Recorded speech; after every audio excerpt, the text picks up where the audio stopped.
Hey everybody, Gareth here. Today we're exploring some key questions many of you have about managing your solar energy systems, with a special focus on insights directly from Givenergy and invaluable support from the Facebook group where tech support from Give frequently share their experience. I'll put the link in the description below. Whether you're new or soon-to-be customer, fine-tune your setup or considering an upgrade, this video is packed with 6 essential tips and solutions. These simple steps might save you time and electricity, and also might write off the fact that you won't have to send in a ticket. Don't forget to check out the link in the description to join the conversation and learn more. The Facebook group is really responsive. I'm not an expert and I'm continually learning. On that note, let's dive into those pressing questions.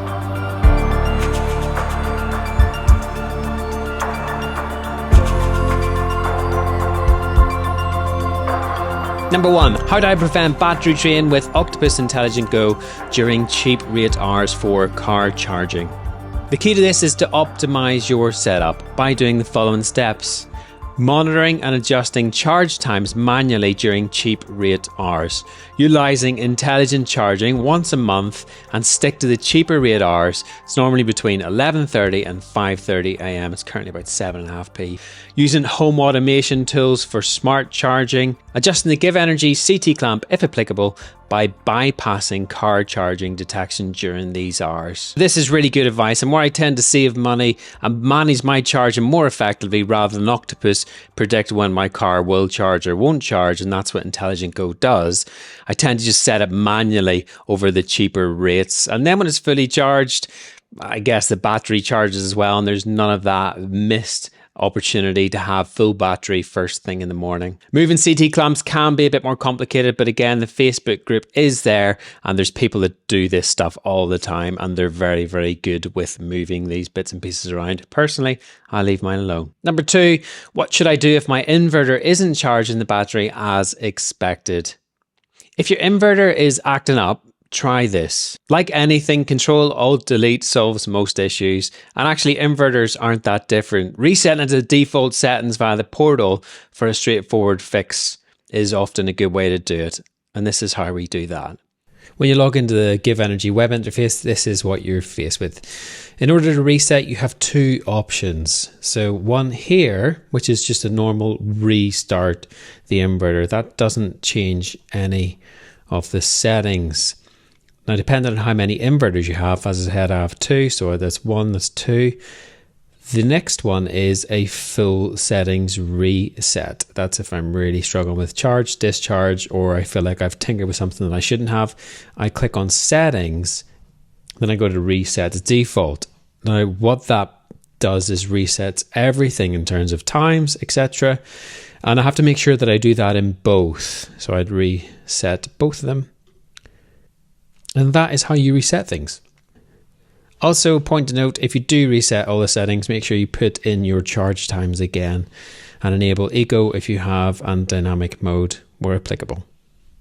Consulting the portal's audit log or adjusting settings individually to tackle the issue. To see what settings or adjustments have been made to the inverter, all we do is go to Inverter and we select the remote control. Now at the bottom of the remote control is an audit log, and that will tell you everything that has been set within the inverter. That's time changes, discharge, etc. And you can see there where you may have went wrong or hit a setting that you didn't know about, and that's worth checking as well. From personal experience, the best thing you can do is just reset it to default and then manually put in the times you want it to charge. I tend to just use the app for this because it gives me one time to set for charge, and it's much easier. But we'll come on to the more complicated stuff in the next question. Question 3, how can I manage multiple charging slots with my system? Well, for the Generation 3 and the all-in-one systems, you can configure up to 10 slots. And this is what the interface looks like. It's back into our remote control setting within the inverter. And as you scroll down here, you'll see lots of charging slots. So you can fill those out to your heart's content. Mine is currently set tonight for an Octopus saving session event. Again, I'll touch on that in another video. But you've got 10 slots in here, and that is available on Gen 3 and the all-in-one. For older systems, it's worth checking out Octopus R&D Labs. I haven't set this up because I'm happy with what I have at the minute. But again, on the Facebook group, people can support and talk you through how to do this, but it lets you control individual settings and set schedulers, etc. I think you can do your heating, your batteries, and all sorts of other things. There's also My Energy Optimizer, which manages demand response for homeowners. I had a quick look at this. I think there's also an app for it as well. You got to sign up. I think it might be free, but then there is a paid tariff, but that again lets you see various bits of information that you have on your system. I think you need your API key as well. You'll need that from your energy provider in order to access all the data. And then finally is the Give TCP, and that is the Home Assistant. Now, I haven't done Home Assistant. I don't have Windows computers in my house, so I haven't set it up. But there are people that know loads about this stuff, and it's very well done. All the scripts are done, and all you have to do is Google it, search it, come onto the Facebook group, and somebody will point you in the right direction. In fact, it looks like this guy's got a couple of really good videos on that. I had a quick look and it's fairly decent. Hopefully he won't mind me sharing those. I've had a look and he definitely knows what he is talking about. Question number 4, how do I choose the right Octopus Energy tariff for my setup? Choosing the right tariff depends on your usage and system capabilities, but here is a quick guide. Octopus Go, if your battery lasts all day, you get 4 hours of cheap charging overnight. I think it's between midnight and 4 a.m. or half past 12 and half past 4, something like that. And it's about 9 pence per night.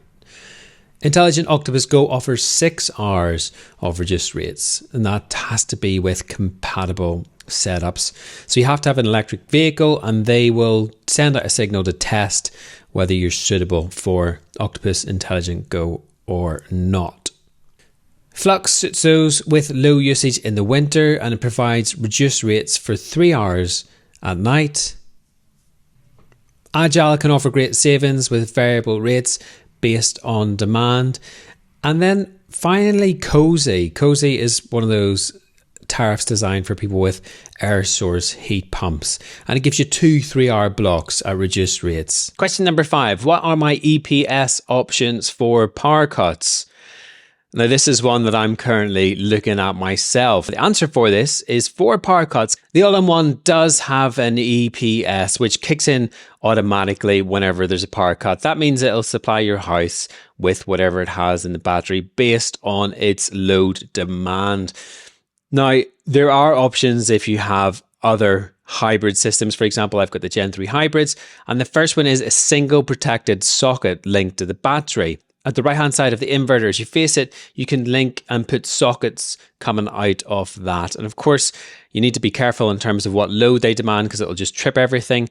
But that will stay live in the event of a power cut. And that's really handy. I'm currently going to have 2 installed in the next week. So each inverter will supply a different socket, which gives me more flexibility in the event of a power cut. Now, we do get quite frequent power cuts, and that's important to me. Also, it's worth noting that if the grid goes down, your inverter will still work if there's solar generation or electricity in the batteries.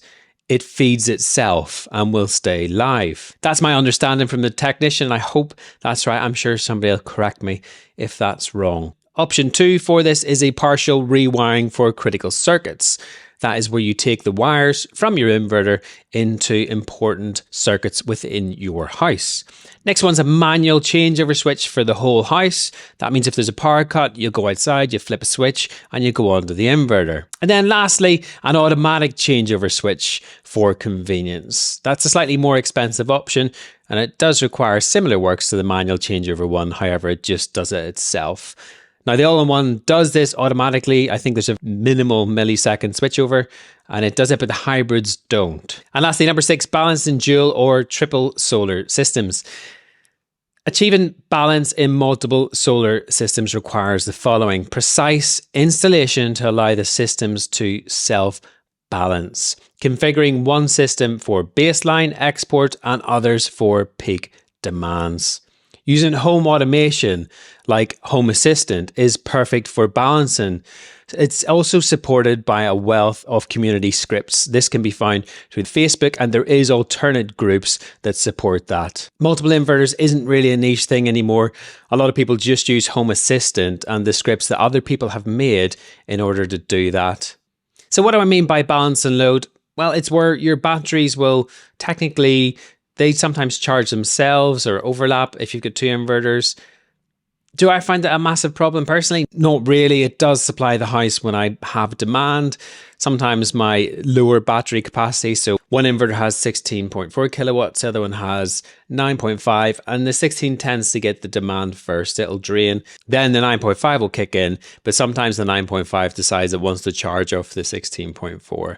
And really it's not a massive issue. It does tend to figure itself, and sometimes the app does look a little bit quirky, but it does work fine. However, we do know, and in a previous video I did mention Givenergy's CEMS box for future advancements in system management. And I believe that's a small little box that links the two inverters together, and all this balancing is done by itself rather than having to mess around with portals or all that kind of thing. There's a wealth of information, much more than I can possibly share, but hopefully if you've been searching for some of these questions and you find this will either give you the answer or point you in the right direction to get the answer. A special thanks to Greg and Paul, who did give me these questions. They see them all the time. They also have some automated answers that they will post within the Facebook group, and their patience is fairly unwavering. Good on you, and thank you so much for all your support. So that is it in terms of the questions.